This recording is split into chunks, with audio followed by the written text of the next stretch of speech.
Hi everyone, it's Lindsay and welcome back to another video. Today I'm taking it back to an older technique again. This time I'm going to show you how to do some marker thumping. Now like I said, this is an older technique. This is nothing new. I have no idea who came up with this technique, but I've seen it many different places. What I use for this technique are, first of all, some markers with a tip on them that is harder. So nothing with bristles, no real brush markers, more like your memento, your distress markers, things like that. And you want them to be water-based as well. I'm using 4 different colors here. You can go less, you can go more. But I would also suggest using a rubber stamp. The markers are going to lay better on these and stamp better on your rubber stamps. When I use a clear stamp with this technique, it beads up a little bit. I get splotches and I don't want that. So I am using Cracker Box and Susie stamps today. Everything I'm using, all the supplies, colors and markers, that's all going to be listed down in the description box below. So you can go down there and check that out. So I'm starting off with this Christmas tree stamp, and I have lined it up in my Misty. I like to use my stamp positioner for this. And I'm just going to take my marker with the brush tip, take the end cap off, and holding on the other end of the marker, I'm going to start thumping it over the stamp. So just lifting it and kind of using my wrist and slapping it against the stamp essentially. You don't want to completely cover this. I just want dots of color. Now I did the green first, then I'm going to go ahead and come in and do the purple next. So I didn't clean off my stamp in between. I'm just going to go in and again, holding down at the other end of the marker, I'm going to take the marker that doesn't have the end cap on it and thump up against that stamp, just kind of moving my wrist from side to side with the marker in my hand. Once I have a good amount on there, it doesn't need to be solid again. You don't want it solid. I'll go ahead and stamp it down right over on top of my previously stamped image. Now I'll come in with some blue, and again using that same technique, holding down at the other end of the marker, I'm just going to hit that marker up against the stamp, making sure I get a little bit of color on the stamp, then stamp it down. So now I've got green, purple, and blue, but I still have some open spaces. So what I like to do with my last color, I like to take the lightest color in the bunch that I'm using and color the stamp completely and stamp right over the top. This isn't going to change any of the other colors because it is the lightest, but it's going to fill in all those open spaces and give you a nice, really solid stamped image. Here's a closer look. You can see it looks kind of tie-dyed. You can see the bits of purple, blue, green, and pink in there, but it all kind of mixes together on the edges, which I love. So I'm going to continue to stamp this background. I'm flipping the tree over upside down and bringing it off to the left-hand side a little bit and picking it up with the lid of my Misty. Now I'm going to continue with the same exact process, same exact color lineup, green, purple, blue, and then, or green, blue, purple, and then pink. Now I will continue to stamp this down, but as I'm doing that, I want to mention I am using a Misty for this. If you do not have a Misty, that's okay. You can still do this technique. You can do this one of 2 ways. You can put all the color on there at once and just stamp one time. You're going to get a little bit of mixing. It's not going to harm the tip of your markers at all. Just scribble any color that mixes off to the side on a scrap piece of paper. Or you can use a different stamp positioner. If you don't have one with the hinge lid, you can also use a Stamp-A-Majig, which would work just as well. Now I'm going to go ahead and finish off that complete strip. I went ahead and stamped all the way across the center of that. Then I'm going to move up my stamp to the top and stamp another strip. Now only the bottom and the very top are going to be on this when I flip it over and do the upside down. It's not going to be the whole stamp, so you don't need to cover the whole stamp whenever you're only stamping partially on your cardstock. Don't worry about it. It's still going to turn out fine.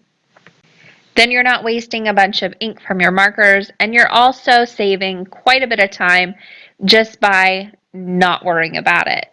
So I continued to stamp all the way across the top, that little strip that was left, and there is my panel ready to go. I didn't worry about the bottom. I knew I was going to be cutting it off. But there's a closer look at those Christmas trees with that stamping. I absolutely love the way this turned out. Now what I decided to do was cut off the bottom portion of that panel. I added a little bit of a craft border along the edge where I used a cat scrappiness die. I added a Merry Christmas stamp on the very bottom that I stamped with some Catherine Pooler icing on the cake ink. Added a few perfect pearls to those trees on the top, and this card was done. Now moving on to my next card. For this, I'm actually using the mirror stamp. I have used this stamp before the way it is meant to be used. There's a closer look at the two cards I made. I believe that video linked down in the description box below. But today I'm going to use it just to hold my stamping, the marker thumping that I will be doing to create a fun background. Everybody knows I love to create backgrounds. It's kind of what I do on this channel a lot. So I'm going to go ahead and use that mirror stamp. I've got the non-shiny, the matte side facing up where I will be putting my markers. I've got my 4 colors picked out. You don't have to use 4 colors. You can use 2 colors. You can use 5. You can use 6. However many you want. I would suggest more than one though, because you're going for that multicolor look with this technique. So grab a couple at least.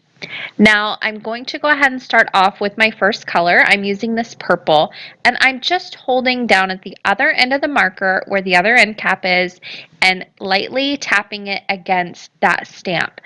I am going very quickly with this. And then once I get it filled up however much I want to, I'll go ahead and place my strip of cardstock, plain white cardstock, right over the top of that and just press it down, rub it with my fingers, make sure I'm getting a really good impression. Now this is going to transfer all those little marks, those tap marks from the brush tip of the marker to my cardstock. I absolutely love the look of this. I think this would make a really fun kind of galaxy, kind of like a time warp, I guess you would say, on the background of a galaxy. Really, really fun look, especially if you rotated it like 90 degrees every time you did it. Because I'm thumping just from one direction, I'm getting these longer marks.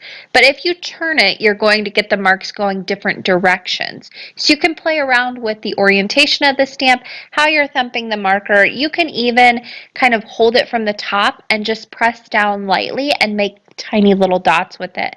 That would be fun as well. But I'm going on to my next color, which was the blue. I placed that down and then picked up the ink with my background, my cardstock panel. Each time I switch colors, I am cleaning off. If you want to, you can spritz this with water and lay a piece of watercolor cardstock over the top of it and get a more watercolor look as well. That would be something really fun to do. These markers are water-based, so that's just another option to throw in there. I'm moving on to my green, again just tapping away at this mirror stamp and just getting however much color I want on there. Some of these are going to overlap with previous colors. That's okay. It looks great in the end. So once I have enough color on there, I'll go ahead and pick up my background panel here and place it right over the top of that stamped image and press down with my fingers, making sure I rub over all the area so I pick up all those little dots that I've made, those little lines, and there it's starting to really come together. It's so fun, such a fun look. Finally, I'm going in with my lightest color, which is my yellow. You're not going to be able to see this very well on that background, that mirror image stamp, but it's on there, I promise. And I'm going to go quite heavy-handed with this. I want a lot of it. It's the brightest color. It's really going to brighten things up, pull all that color scheme together.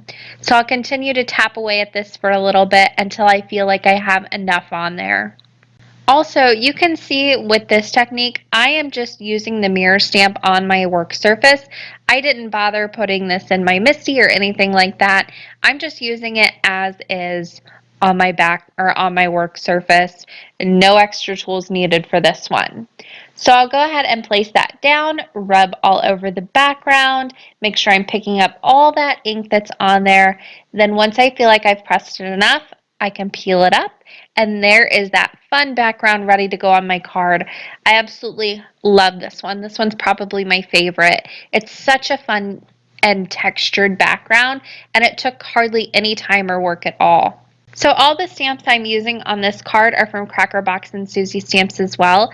I added a wood grain frame from Cat Scrappiness to kind of highlight that area in the background. I added a few skeleton leaves from Cracker Box and Susie Stamps that I heat in Boston Copper, as well as a little thank you right there over the top of them. Now those leaves I will be using again this week actually, so be sure to come back on Wednesday. You'll see another video with those. That is going to do it for me today. A final look at both of these cards. I hope you guys enjoyed this video. Don't forget all the information down in the description box below. If you haven't already, be sure to subscribe to my channel. Thanks for watching, everyone, and happy crafting.